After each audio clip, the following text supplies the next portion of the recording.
Olá, tudo bem? Eu sou o professor Alberto Veras e nesta aula vamos analisar brevemente a questão da morosidade processual e a sua relação com o tópico dos recursos. Para começar, devemos saber por qual razão o processo existe.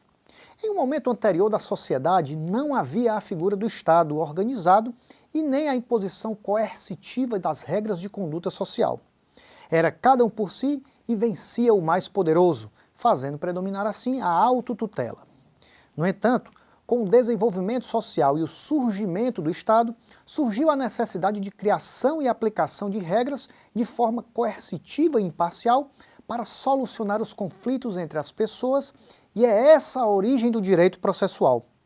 Ao se transformar na força dominante e soberana sobre a sociedade, o Estado assumiu a responsabilidade de pacificação e atribuição de direitos.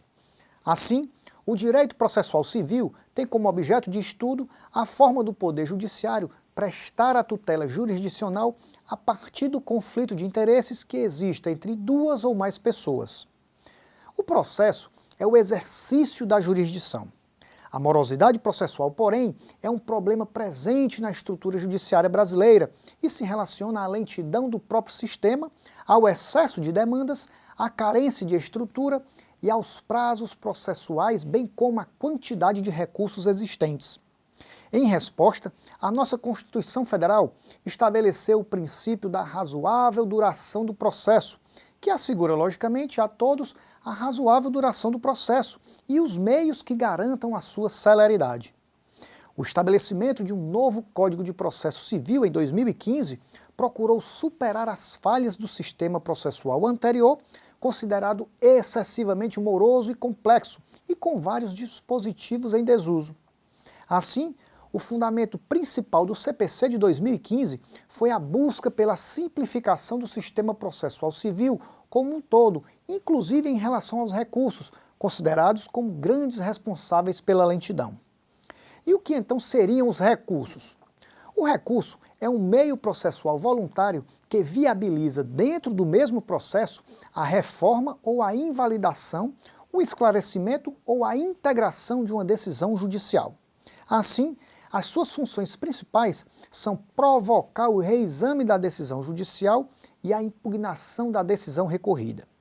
O artigo 994 do CPC prevê os seguintes recursos: apelação, agravo de instrumento, agravo interno, embargos de declaração, recurso ordinário, recurso especial, recurso extraordinário, agravo em recurso especial ou extraordinário e embargos de divergência.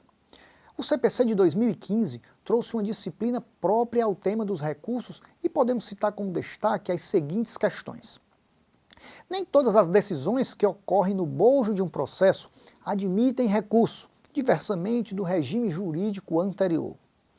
Os embargos infringentes, relativos aos acordos não unânimes que reformassem a sentença de mérito, deixaram de ser recurso para ser uma nova técnica de julgamento. O agravo retido foi extinto. O rol previsto de hipóteses para a utilização do agravo de instrumento foi considerado como de taxatividade mitigada. Os honorários de sucumbência passaram a ser devidos também na fase recursal. Unificação dos prazos dos recursos em 15 dias, com a exceção dos embargos de declaração, cujo prazo será de 5 dias. Analisando as mudanças, podemos afirmar que o CPC de 2015 focou seu regramento do tema dos recursos de forma a viabilizar a agilização da sistemática processual, favorecendo assim a celeridade. Encerramos aqui essa breve análise relativa ao processo civil, morosidade processual e recursos.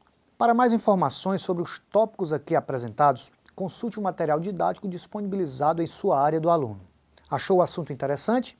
Então, no nosso módulo completo, os temas são analisados de forma mais aprofundada e você pode contar ainda com a tutoria online para tirar as suas dúvidas. Tenha sempre em mente o seguinte: os vencedores são aqueles que nunca param de lutar. Mantenha o foco, até a nossa próxima aula e bons estudos!